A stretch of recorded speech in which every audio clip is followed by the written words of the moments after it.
निहाती भाव से गोटे यूएसपी आम अच्छी गोटे माने सिक्रेट अच्छी जोटा रिवील करी बढ़िया क्यारेक्टर मत मिली फिल्म में तुसे नीलनयना डिफरेंट क्यारेक्टर आउ दुईटा एज रो क्यारेक्टर मु प्ले करूची गोटे ओल्ड एज रो भी क्यारेक्टर अच्छी जोटा कि रिवील हम जो रिलीज हम मो को आर्टिस्ट अछन लिपिका फर्स्ट टाइम लिपिका सहित काम करी सो बहुत सारा एक्साइटेड अच्छी जेहेतु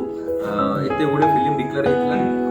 निहाती भाव आशा और दृढ़ विश्वास जे मो सहित मो टीम पूरा मेहनत कर गीत मुझे कहबी फिल्म गीत यूएसपी आम फिल्म प्रेमा भाई कर गीत बहुत ही बढ़िया होती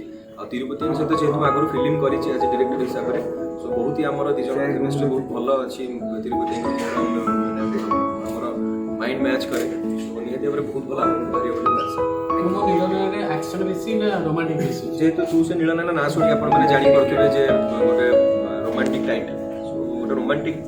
सब्जेक्ट सो एक्शन मुझे सेमती बहुत एक्शन ना बट रोमांटिक तो केमी आम टैकल करके जाऊँ बिकज सब रोमांटिक लव स्टोरी सक्सेस हुए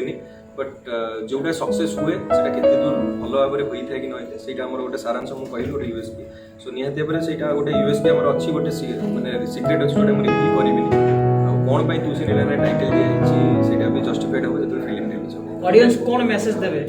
कहते जे गोटे तो सब बड़ कथा कह ओडिया फिल्म को देखूँ ओडिया फिल्म को भल पातु पसंद करूँ केवल मोर नुह सब ओडिया फिल्म जहाँ रिलीज हो सब पसंद करूँ आई फिल्म मध्यम कहबी जे गोटे नुआ कहानी नुआ चिंताधारा निहाती भाव में